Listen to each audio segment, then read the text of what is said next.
Assalamualaikum, selamat sore menjelang maghrib. Pada kesempatan kali ini saya akan membagikan tips bagaimana cara menyembelih hewan ternak besar yang benar ya. Sebagai praktisi di dunia peternakan, kita itu sering dianggap bisa segalanya. Oleh karena itu, saya akan memberikan sedikit informasi walaupun sudah agak telat karena momennya sudah melewati Idul Adha. Tetapi tidak apa-apa, yang penting pesannya bisa tersampaikan dan ilmunya bisa bermanfaat. Sebelumnya saya memohon maaf karena jarang membuat video karena saya sedang fokus di dunia rongsok ya. Karena saya dituntut oleh rekanan untuk mengirim barang dalam jumlah yang besar. Makanya saya pergi ke Wonosobo, ke Pekalongan dan lain-lain untuk mencari barang. Nah, tetapi pada kesempatan kali ini waktunya sudah agak longgar, jadi saya akan mencoba membuat video tentang dunia peternakan walaupun bukan di dunia puyuh ya, karena puyuh sedang tidak baik-baik saja.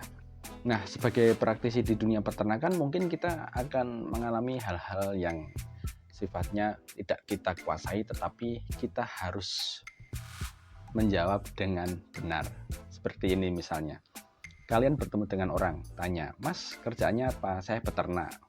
Kemudian pembicaranya akan nyambung dan teman kalian akan tanya, "Mas, bagaimana cara menyembelih ternak yang baik?" Nah, kalian kan biasanya menyembelih puyuh ya, enak menyembelih puyuh tinggal dipotong ya. Tapi bagaimana jika kondisinya adalah menyembelih ternak besar ya?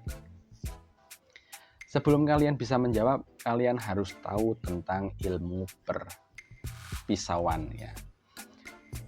Tetapi karena saya bukan orang yang ahli di bidang metalurgi atau di bidang besi, saya hanya akan merekomendasikan merek-merek pisau yang bagus ya. Karena apa? Penyembelihan itu faktor utama yang akan sangat membantu adalah pisau yang akan digunakan. Misalnya seperti punya saya ini. Ini adalah pisau dapur, pisau chef tapi tajamnya luar biasa, yaitu dengan merek Trampontina Pseudoor. Harganya di bawah 100.000 dengan ukuran 15 cm. Kalau kalian ingin lebih mahal lagi, ada yang mereknya Victorinox ya, itu lebih mahal lagi, lebih tajam lagi, bahannya lebih bagus. Ini tebal teman-teman ya. Tapi kalau kalian pengennya lebih expert lagi, itu adalah pisau dengan baja Vanadis 8, yaitu harganya bisa jutaan. Itu buat nyembelih itu enak sekali. Tahunya bagaimana kalau misalnya pisau itu tajam atau tidak ya? Gini, kalau kalian sudah punya pisau seperti ini, hukumnya wajib kalian punya asahan seperti ini ya. Ini caranya ngasah gini. Ini adalah untuk menyenterkan sudut kemiringan pisau ya. Jadi kadang pisau kita tidak tajam itu karena sudut kemiringannya ini tidak lurus ya. Jadi ini untuk meluruskan. Kalau sudah biasa, kalian harus coba ke kertas. Kalau hasilnya seperti ini berarti sudah tajam ya. Tetapi bagaimana dengan pisau dapur ya? Kalau kita pisau dapur mungkin tajam juga kalau sudah diasah ya. Coba gini.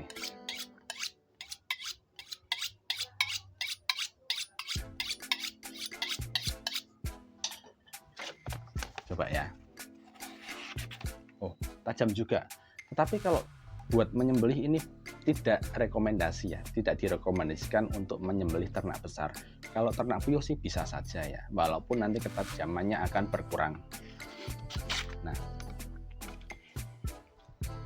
karena pisau seperti ini itu tidak akan tahan dengan benda-benda yang keras seperti kulit sapi, kulit kambing itu kan keras ya sifatnya. Jadi ini akan cepat bengkok. Tapi kalau kalian pakainya pisau ini akan lebih tahan lama untuk ketajamannya. Dan juga ini kalau untuk memasak ini sudah menggunakan stainless steel dengan high carbon ya. Jadi ini food grade ya ini ya. Jadi kan food grade itu bakteri-bakteri itu tidak akan menempel di sini.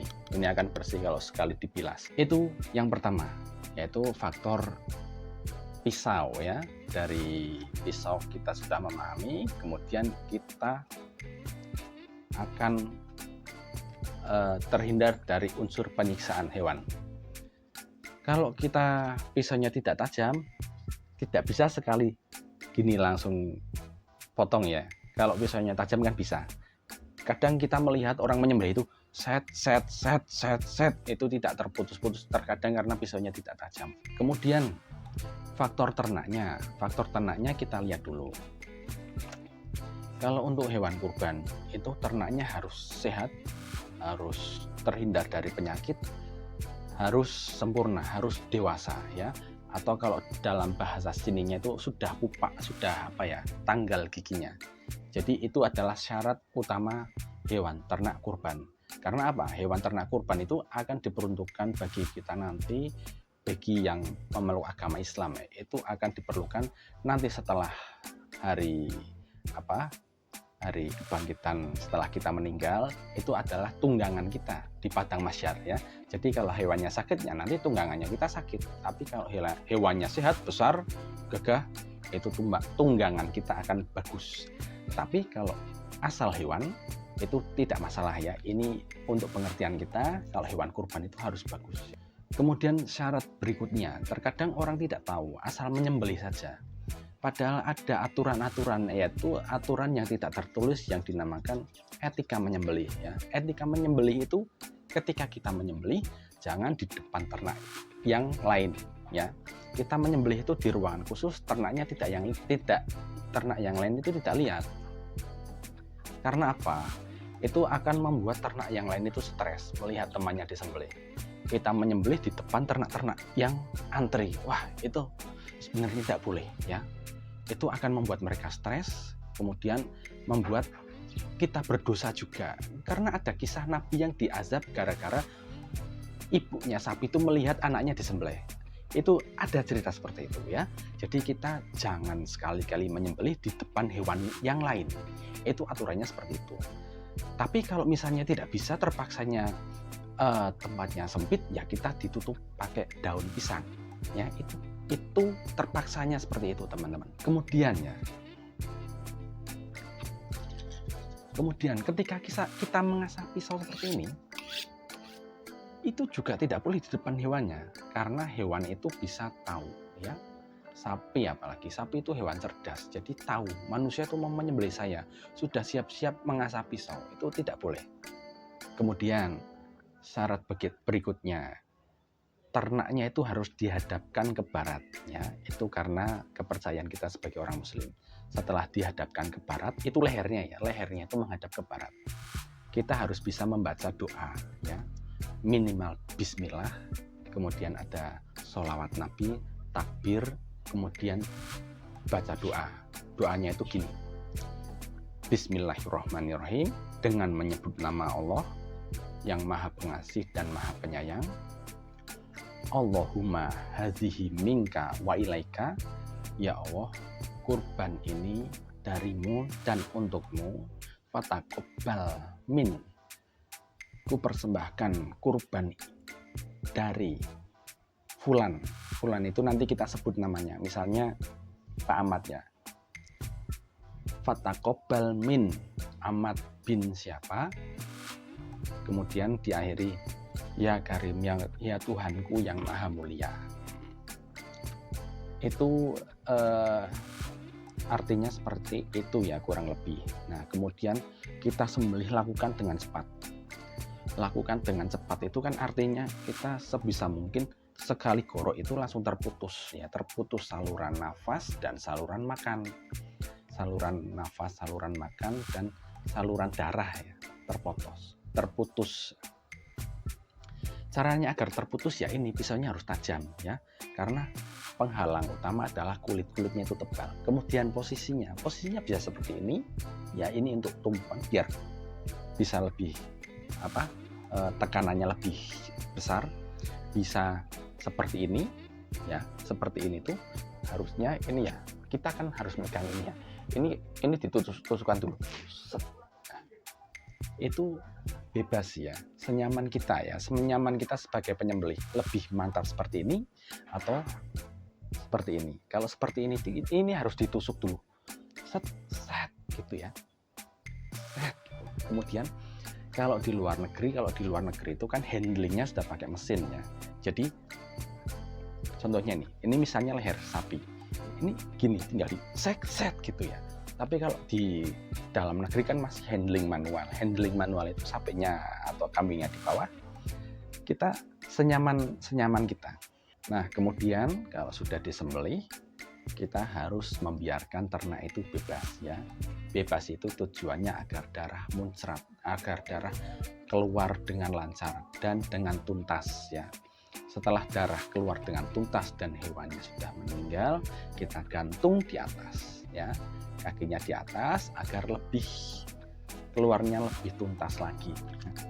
Itu caranya seperti itu. Itu baru faktor penyembelihan ya teman-teman ya. Setelah disembelih itu kan tujuannya agar dagingnya bisa dimakan. Nah kalau penyembelihannya saja sudah salah ya, darahnya tidak keluar dengan lancar, kemudian dagingnya dimakan, itu rasanya akan sedikit terasa darah. Nah itu baru penyembelihan. Kemudian ya, biar proses setelah penyembelihan itu dagingnya enak dimakan bagaimana, itu ada lagi. Kalau bagi yang tidak tahu, nguliti kambing, nguliti sapi itu kan asal kulitnya terpisah dari daging tanpa memerhatikan faktor-faktor yang menyebabkan kualitas daging itu bagus. Nah itu ada caranya, tidak asal. Caranya seperti ini. Setelah kambing atau sapi kakinya diangkat ke atas pakai kren atau pakai tangan, pakai tambang, kita juga akan nguliti. Caranya nguliti, faktor pertama yang harus diperhatikan adalah minimalkan sedikit daging yang ikut di dalam kulitnya. Jangan sampai kita nguliti tapi dagingnya banyak yang terbuang di kulit ya. Itu harus teliti. Faktor kedua, minimalkan resiko agar kulit itu tidak berlubang karena kulit itu bisa dijual. Kemudian faktor yang ketiga itu tangan harus bersih ya. Daging tidak boleh dipegang dengan tangan yang kotor karena akan membuat rasa daging itu tidak enak ya. Caranya bagaimana? Kita harus siapkan alat pembersih kain, dicantolkan. Ketika kita nguliti, mau megang daging, kita lap. Kemudian ketika daging terkena bulu, kita bersihkan pakai lap. Tangan kanan dan tangan kiri harus terpisah. Tangan kiri pegang kulit, tangan kanan pegang pisau. Jangan sampai setelah pegang kulit, pegang daging langsung. Itu nanti jadi apek dagingnya. Kemudian bagaimana caranya jika kambing atau sapi itu di dalam rahimnya sudah terisi dengan bakalan anak ya. Itu kalau sudah terlanjur tersembelih, itu bakalan anak itu diambil kemudian dikasih garam biar tidak menjadikan konsumen nanti mencret. Itu salah satu faktor mencret seperti itu. Kemudian jangan lupa kantong kemih itu jangan sampai bocor kena daging, nanti dagingnya pesing. Oke, sekian dari saya karena waktunya sudah maghrib.